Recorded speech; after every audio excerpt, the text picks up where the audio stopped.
Ahmed had been driving for 3 hours that morning, traveling from his home in the city to a small rural town, where he needed to buy building materials for his construction company. The sun was already high in the sky and the heat was making him feel tired. He parked his truck near the town's main marketplace and stepped out, stretching his legs and looking around at the busy scene. The marketplace was exactly what he had expected from a small town. There were vendors selling fruits and vegetables, women bargaining over the price of cloth, and children running between the stalls while their mothers shopped. The air was filled with the sounds of people talking, laughing, and conducting their daily business. Ahmed had visited many places like this over the years for his work, and he usually enjoyed the energy and liveliness of these local markets.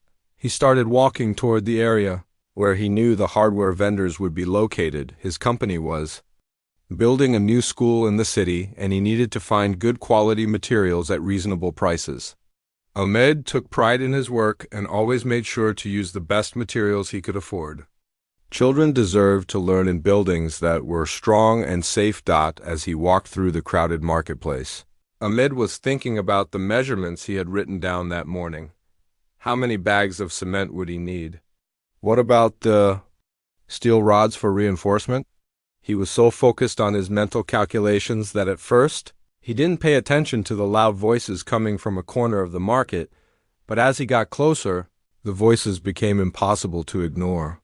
Someone was shouting, and it didn't sound like the normal bargaining that happened between buyers and sellers. This sounded angry and desperate. He slowed down his walking and turned his head toward the commotion. What he saw made his blood run cold. In a relatively quiet corner of the marketplace, away from the main crowd of shoppers, a group of people were gathered in what looked like a very serious discussion. Ahmed could see an elderly man who appeared to be in his 60s, wearing clothes that had seen better days. His hair was messy. His face was unshaven, and he had the look of someone who hadn't slept well in a long time. But it wasn't the old man that caught Ahmed's attention. It was the three young women standing nearby. They were clearly sisters. You could tell by their similar features and the way they stood close together. The oldest looked like she might be in her early 20s, with long, dark hair and eyes that seemed much older than her face. The middle sister appeared to be a couple of years younger, and she was trying to comfort the youngest one, who looked like she was barely out of her teenage years. All three of them were crying. Ahmed moved closer, pretending to be interested in a nearby fruit stand, but really trying to understand what was happening. The old man was talking to two other men who were dressed much better than he was. These men had expensive clothes and gold jewelry, and they were looking at the three sisters in a way that made Ahmed feel sick to his stomach. "They're young and healthy," the old man was saying, his voice shaky but determined. "They can work hard, and they've never given me any trouble. I'm asking for a fair price." One of the well-dressed men walked closer to the sisters and looked them up and down like he was inspecting cattle at a livestock market. "The youngest one is too skinny," he said, "and the oldest one looks like she has too much spirit." Girls with spirit can be difficult to manage. Ahmed felt his hands clench into fists. He couldn't believe what he was hearing. The second well-dressed man shrugged. "They'll learn to be obedient quickly enough. The important thing is that they're young. We can train them to do whatever we need them to do." The oldest sister, who had been standing quietly until now, suddenly spoke up. "Father, please don't do this. We can find another way to solve your problems. I can work more hours at the factory. Layla can find more houses to clean. We can get the money you need." The old man, their father, looked at her with eyes that were filled with pain and desperation. "Zara, I owe these people more money than you girls could earn in 10 years. If I don't pay them back, they'll kill me. This is the only way." Ahmed felt like he had been punched in the stomach. This man was selling his own daughters to pay off his debts. These weren't just any debts. From the way the father was talking, it sounded like he owed money to very dangerous people. The middle sister, Layla, was holding the youngest one, whose name Ahmed hadn't heard yet. Both of them were crying harder now, and Layla was whispering something in her sister's ear, probably trying to comfort her. One of the buyers was getting impatient. "We don't have all day, old man. Do we have a deal or not?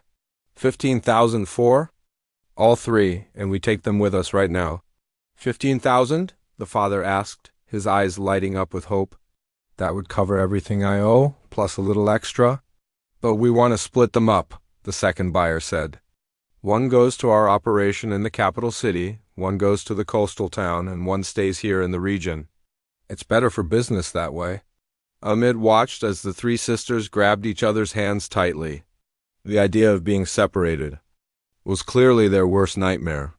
Please, the youngest sister finally spoke, her voice barely audible through her tears. Please don't separate us. We only have each other. We've been taking care of each other since our mother died. If you have to take us, at least let us stay together. The buyers laughed at this request. That's not how business works, little girl. You'll go where we tell you to go, and you'll do what we tell you to do. The sooner you understand that, the easier this will be for everyone. Ahmed felt something burning in his chest. It was a mixture of anger, disgust, and heartbreak that was so strong he could barely contain it. He had a daughter of his own who was grown now and married with children. He couldn't imagine any situation desperate enough to make him consider selling her to strangers, but at the same time, he could see the desperation in the old man's eyes. This wasn't a father who didn't love his daughters. This was a man who was so cornered, so frightened for his own life, that he was willing to sacrifice the most precious things in his world to save himself. Ahmed looked around the marketplace to see if anyone else was noticing what was happening. Surely someone else would step in and stop this terrible transaction. But the other shoppers were all focused on their own business, and this corner of the market was far enough away from the main crowd that most people couldn't see or hear what was going on. The first buyer pulled out a thick roll of money from his pocket. 15,000, as agreed. But we need to do this quickly and quietly. Ahmed watched as the father's eyes became fixed on the money. He could see the internal struggle happening on the man's face, the guilt of what he was about to do fighting against his fear of what would happen if he didn't do it. The three sisters were now holding each other so tightly that they looked like one person instead of three. They were all crying, but they had stopped begging. Ahmed realized that they had accepted their fate. They knew that their father was going to go through with this, and they were trying to find strength in each other for whatever was about to happen to them. That was the moment when Ahmed knew he couldn't just stand there and watch. He didn't know exactly what he was going to do, but he knew he had to do something. These were three innocent young women whose only crime was being born to a father who had made terrible choices. They didn't deserve to pay the price for his mistakes. Ahmed took a deep breath and started walking toward the group. His heart was beating so fast that he could hear it in his ears, but his mind was clear. He didn't know how this was going to end, but he knew it wasn't going to end with these three sisters being sold like property. As he approached the group, all eyes turned toward him. The buyers looked annoyed at the interruption. The father looked hopeful that maybe another buyer meant more money for him. And the three sisters looked at him with a mixture of fear and desperate hope, like they were praying that this stranger might somehow be their salvation. Ahmed had no idea that the next few minutes would change not just his life, but the lives of everyone in his family. He was simply a man who couldn't walk away from injustice when he saw it happening right in front of him. Ahmed's heart was beating so fast he could hear it in his ears. He had seen many difficult things in his 47 years of life, but nothing had prepared him for this moment. The three young women standing there looked so scared and helpless. Their eyes were red from crying, and they kept looking at each other like they were trying to find strength. The oldest sister was trying to be brave for the other two. She had her arms around them, whispering something that Ahmed couldn't hear, but he could see her hands shaking. The middle sister was looking at the ground like she couldn't believe this was really happening to them. And the youngest one, she couldn't stop the tears from falling down her face.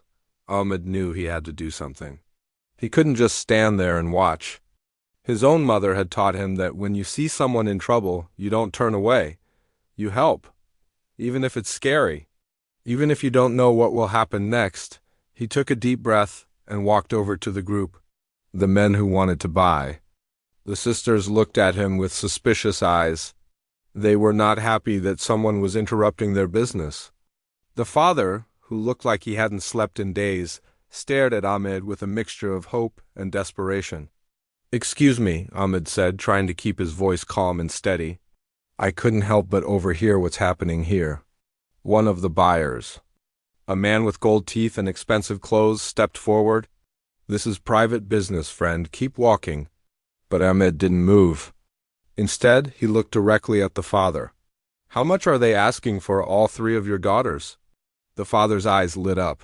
Another buyer meant more money for him. "They offered 15,000 for all three," he said quickly. "But if you're interested, we can negotiate." Ahmed felt sick to his stomach. These were human beings, not cattle at a market. But he knew that if he wanted to save these girls, he had to play by the rules of this terrible game. "I'll give you 30,000, Ahmed said loudly, making sure everyone could hear.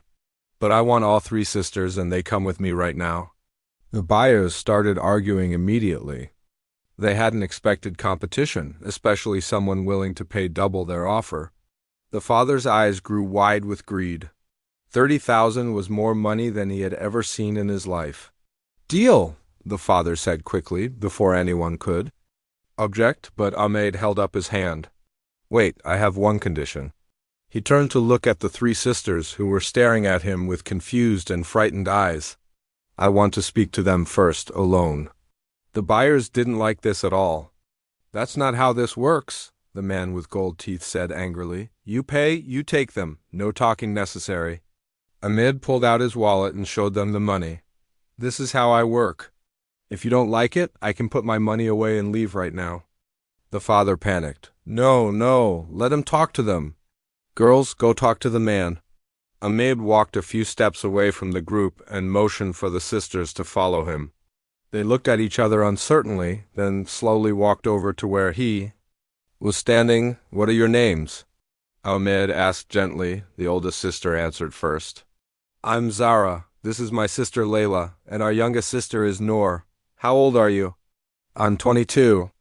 Layla is 20, and Noor just turned 18 last month." Ahmed's heart broke a little more. Noor was barely an adult, and here she was being sold like property. "Listen to me carefully," he said, speaking quietly so only they could hear. "I'm not like those men over there. I have 3 sons at home, and I want to give you a chance at a real life." The sisters looked at him with confusion and hope mixed together on their faces. "I won't lie to you," Ahmed continued.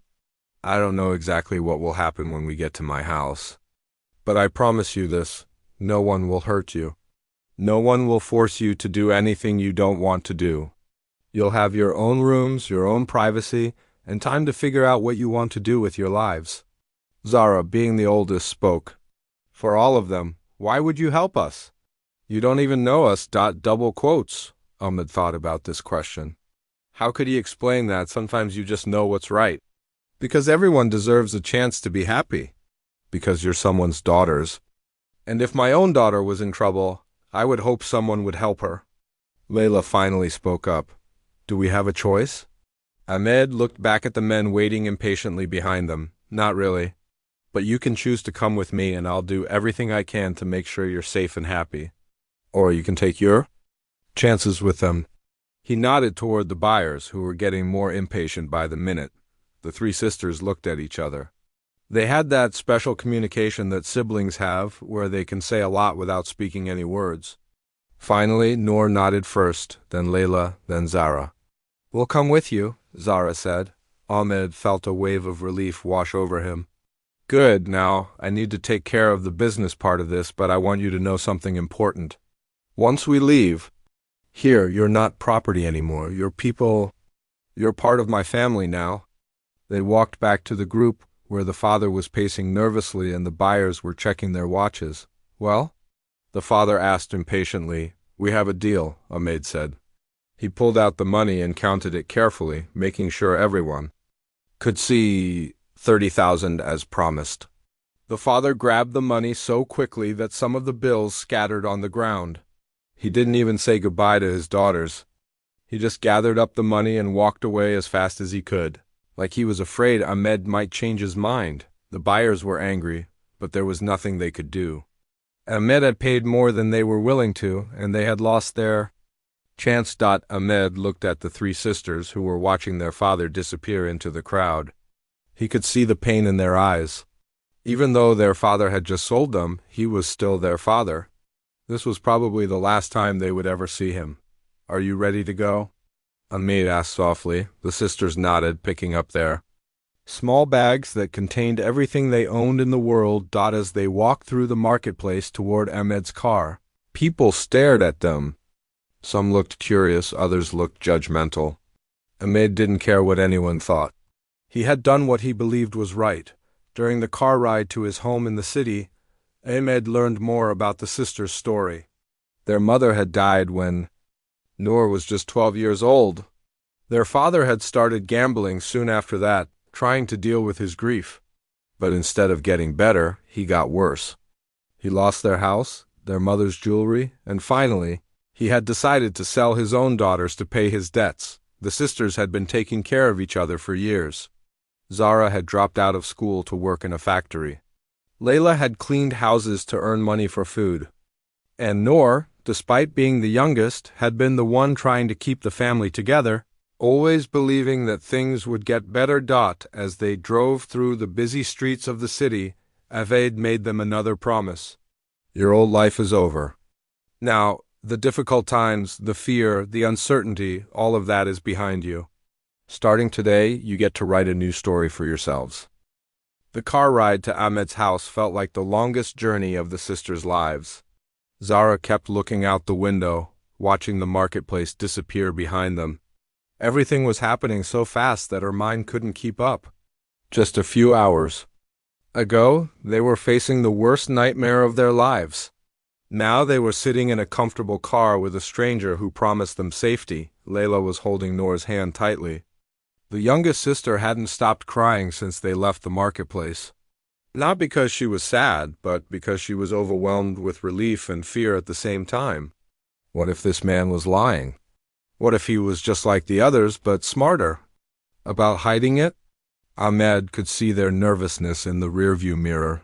"I know you're scared," he said gently. "That's normal. You don't know me and you don't know what's waiting for you. But I want you to know that my wife Fatima is going to be very happy to meet you." "Your wife?" Zara asked, surprised. "You didn't tell her you were bringing us home?" Ahmed chuckled. "A little. Well, I didn't exactly plan this. I was supposed to be buying supplies for my construction business. Instead, I'm bringing home 3 new daughters." As they pulled into the driveway of a modest but well-maintained house, the sisters could see it was in a nice neighborhood. There were flowers in the front yard and children playing in the street. It looked like the kind of place where normal, happy families lived. Ahmed parked the car and turned around to face them. "Before we go inside, I want to tell you something important. My wife Fatima is going to ask you 100 questions. She's going to want to feed you immediately. She's going to worry about whether you're comfortable. That's just how she is. Don't feel like you have to answer everything right away if you're not ready." The front door opened before they even reached it. A woman in her early 40s rushed out, her face full of concern and curiosity. This was Fatima, and everything Ahmed had said about her was clearly true. "Ahmed, what's going on? Who are these girls?" Fatima asked, but her voice was kind, not angry. "Fatima, meet Zara, Layla, and Noor. They're going to be staying with us for a while," Ahmed said simply. Fatima looked at the 3 sisters and immediately understood that something serious had happened. She could see it in their eyes, in the way they stood close together, in their worn clothes and tired faces. "Oh, you poor things," she said, opening her arms wide. "Come inside immediately. You look exhausted." The house was warm and welcoming. There were family photos on the walls, comfortable furniture, and the smell of dinner cooking in the kitchen. It was the kind of home the sisters had only dreamed about. "Boys," Fatima called out, "come downstairs and meet our guests." 3 young men appeared from different parts of the house. The oldest looked like he was in his late 20s, tall and serious. The middle son appeared to be a few years younger, with kind eyes and a gentle smile. The youngest looked like he was barely older than Zara, with books under his arm like he had been studying. "These are my sons," Ahmed said proudly. "Halela's my oldest. He's a doctor at the city hospital. This is Rashid. He's an engineer who builds bridges. And my youngest, Tariq, is studying to become a lawyer." The three brothers greeted the sisters politely but kept their distance. They could tell the girls were nervous and didn't want to make them more uncomfortable. "Girls, you must be hungry," Fatima said, already heading toward the kitchen. "When did you last eat a proper meal?" The sisters looked at each other. They couldn't remember the last time they had eaten anything more than bread and tea. "Yesterday morning, I think," Noor said quietly. Fatima's eyes flashed with anger, but not at the girls. At whoever had let them go hungry. "Well, that ends right. Now everyone sit down. Dinner will be ready in 10 minutes. As Fatima rushed around the kitchen, adding more rice to the pot and setting extra plates, Ahmed showed the sisters to the living room. "I know this is all very strange for you," he said. "But I want you to understand something. This is your home now. Not temporarily, not until we figure something else out. This is your home." Halil, the doctor, was studying the sisters carefully. Not in a way that made them uncomfortable, but like he was concerned about their health. "Have you been sick recently?" he asked gently. "You look like you haven't been sleeping well." "We're just tired," Zara answered, still being protective of her younger sisters. "When you're ready, I'd like to check that you're all healthy," Halil said. "Nothing invasive, just basic things like blood pressure and weight, to make sure you're okay." Rashid, the engineer, was more practical. "Do you have clothes? Other belongings?" Layla held up their small bag. "This is everything we have. Tomorrow we'll go shopping," Fatima called from the kitchen. "You need proper clothes, personal items, everything." Tariq, the youngest son, was looking at the sisters with curiosity and sympathy. "What were you doing before today?" he asked carefully. "I was working in a textile factory," Zara said. Layla cleaned houses. Noor was trying to finish her last year of school. "You were still in school?" Tariq asked Noor, who nodded. "What was your favorite subject?" For the first time since the marketplace, Noor smiled a little. "Art. I love drawing and painting." "We have art supplies upstairs," Tariq said excitedly. "I use them for my law presentations sometimes. You can have them if you want." Dinner was unlike anything the sisters had experienced in years. The table was full of food, rice with vegetables, chicken stew, fresh bread, and fruit. But more than that, it was full of conversation and laughter. The family asked questions about their interests, their dreams, their thoughts on different topics. They weren't being treated like charity cases or victims. They were being treated like family. "So what do you girls want to do with your lives?" Ahmed asked during dessert. "Now that you have the chance to choose," the sisters looked at each other. No one had ever asked them that question before. Their whole lives had been about survival, not dreams. "I always wanted to learn about business," Zara said hesitantly. "I was good with numbers in school before I had to quit." "I love cooking," Layla said. I know how to cook basic things, but I always wanted to learn how to make really good food." "And you, Noor?" Fatima asked gently. "I want to finish school and maybe learn to paint properly."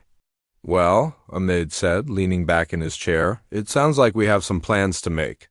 After dinner, Fatima showed the sisters to their rooms. They couldn't believe it. Each of them had their own bedroom, with a real bed, clean sheets, and a window with curtains. "These rooms haven't been used in a while," Fatima explained. "The boys moved out to the bigger rooms upstairs when they got older, but I always kept these ready, just in case." "Just in case of what?" Layla asked. Fatima smiled. "Just in case God sent me some daughters to love." That night, for the first time in months, the three sisters slept peacefully. They weren't worried about where their next meal would come from. They weren't afraid of what tomorrow would bring. They were safe, they were warm, and they were starting to believe that maybe, just maybe, their lives were about to change for the better. In the morning, they woke up to the smell of breakfast cooking and the sound of Fatima humming in the kitchen. For a moment, each of them thought they were dreaming.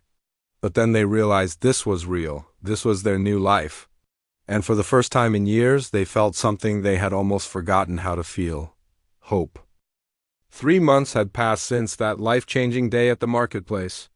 The house that once felt too quiet with just Ahmed, Fatima, and their 3 grown sons now buzzed with new energy.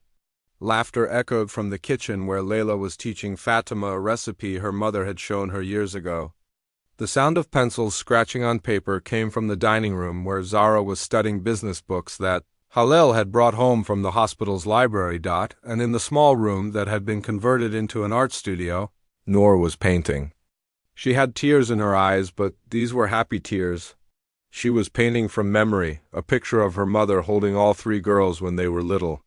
It was the first time she had been able to think about her mother without feeling only sadness. The changes in the sisters were remarkable. Zara had gained weight and her eyes had lost that constant look of worry. She was taking a business course at the local community college, something she had never dreamed would be possible. Layla had transformed from a scared young woman into someone who filled the house with the most amazing smells every day. Her confidence had grown so much that she was even teaching Fatima new cooking techniques, but it was Noor who had changed the most. The frightened 18-year-old who had cried at the marketplace was now a young woman who smiled easily and talked about her dreams of becoming a real artist. She had even started selling some of her paintings at the local market, something that made her beam with pride. Ahmed watched all of this happening with a heart full of joy. But he also noticed something else that was developing in his house. Something beautiful and natural that he hadn't expected. It started with small things. Halil, who used to rush through breakfast to get to the hospital, now took his time in the morning. He would sit next to Zara at the breakfast table and ask her about her business studies. At first, he was just being kind, helping her understand difficult concepts. But Ahmed noticed how his oldest son's face lit up when Zara would get excited about a new idea she had learned. "Did you know," Zara said one morning, her eyes sparkling with enthusiasm, "that some of the most successful businesses started with just one person who had a good idea and refused to give up?" Halil smiled at her passion. "Just like how some of the best doctors are the ones who refuse to give up on their patients, even when things look impossible." Zara looked at him with admiration. "You must save so many lives at the hospital. And, you're going to help so many businesses succeed with all the things you're learning." Halil replied. Ahmed caught Fatima's eye across the table. She was smiling too. They both knew what they were seeing. Meanwhile, in the kitchen, something similar was happening between Rashid and Layla. Rashid had always been the practical son, focused on his engineering projects and not much else, but lately he found himself spending more and more time in the kitchen, claiming he was just hungry or wanted to help clean up. "You don't have to stay and help every time I cook," Layla said one evening as they washed dishes together. "I know you have important work to do." "This is important too," Rashid said, handing her a plate to dry. "Besides, I'm learning things. Did you know there's actually a lot of engineering involved in cooking? The way you balance ingredients, the timing, the temperature control, it's like building a bridge, but with food." Layla laughed. "I never thought about it that way. But you're right. When I'm cooking, I do think about how everything needs to work together perfectly. Just like how, when I'm designing a bridge, I think about how it needs to be strong enough to hold people safely, but also beautiful enough that people enjoy crossing it." They stood there for a moment, looking at each other, and something passed between them that made them both blush and smile. The youngest romance was perhaps the sweetest of all. Tariq and Noor were the closest in age, and they had connected over their shared love of learning. Tariq was studying law, and Noor was catching up on the education she had missed. They often studied together at the big table in the living room. "I don't understand this math problem," Noor said one afternoon, frustration clear in her voice. "I feel so stupid. Everyone else my age learned this years ago." Tariq looked up from his law books. "You're not stupid. You're one of the smartest people I know. You survived things that would break most people, and now you're learning everything you missed while taking care of your family. That's not stupid, that's incredible." Noor felt her cheeks get warm. You really think so? I know. So, besides, I can help you with the math if you help me with something. What could I possibly help you with? You're going to be a lawyer. Tariq pointed to her latest painting, which was propped up against the wall. You see the world in a way that I don't. When I read about legal cases, I see facts and laws. But you see the people behind the facts. You understand human emotions and motivations. That's going to make me a better lawyer. From that day on, they had a special study arrangement. Tariq would help Noor with her schoolwork, and Noor would look at his legal cases and tell him what she thought the people involved were really thinking and feeling. Ahmed and Fatima watched all of this developing with wonder and joy. They had rescued 3 young women from a terrible situation, but they hadn't expected to gain 3 daughters-in-law in the process. Should we say something? Fatima asked Ahmed one evening as they watched Halil and Zara discussing business. Plans on the front porch. Say what? That our sons are falling in love with wonderful young women who we already consider our daughters. Ahmed chuckled. I think we should let love take its natural course. But it wasn't just the sons who were falling in love. The sisters were experiencing something they had never had before, the freedom to choose their own feelings. They weren't being forced into anything. They weren't being told what to do or how to feel. For the first time in their lives, they could let their hearts make decisions. Zara found herself looking forward to her conversations with Halil more than anything else in her day. He treated her like an equal, like her thoughts and opinions mattered.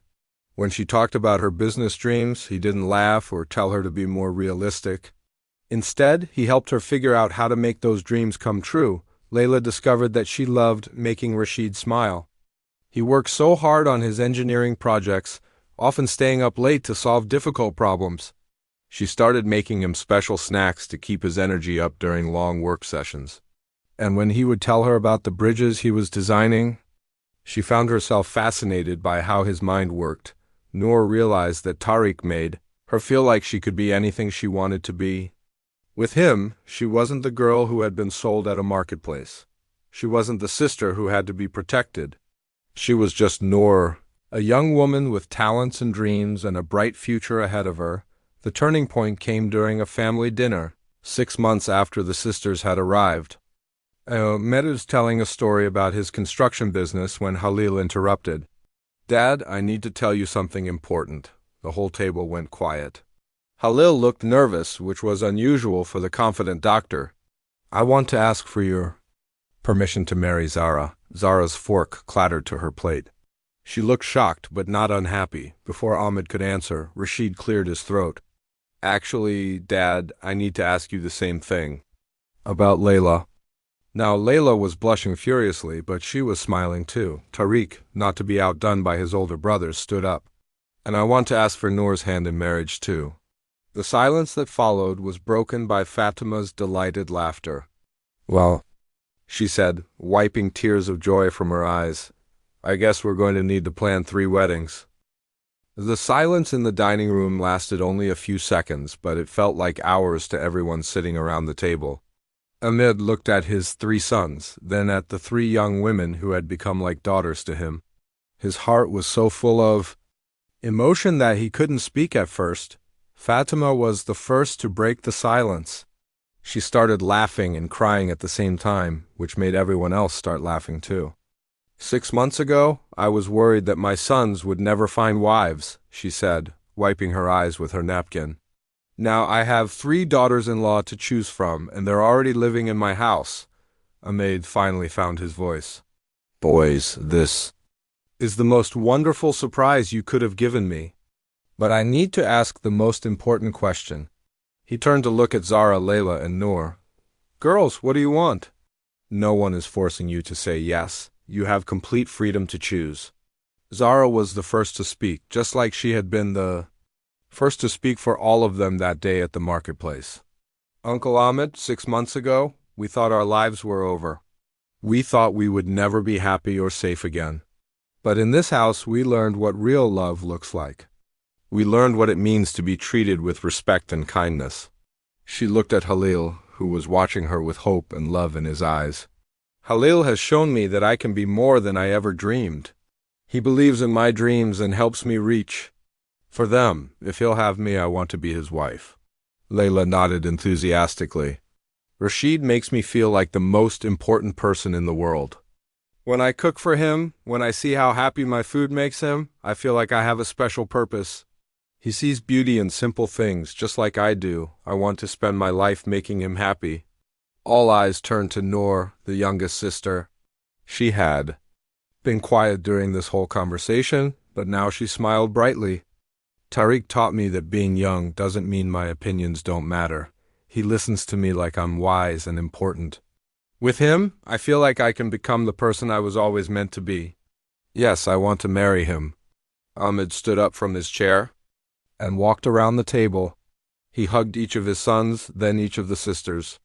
"Then we have 3 weddings to plan," he said, with a huge smile. The next few months were a whirlwind of activity. Fatima was in her element, planning 3 different weddings that would reflect each couple's personality. She had always dreamed of planning weddings for her sons, but she had never imagined she would get to plan 3 at the same time. Halil and Zara wanted a simple, elegant ceremony. They were both serious people who cared more about the meaning of marriage than fancy decorations. Their wedding was held in the local mosque with a small reception at home.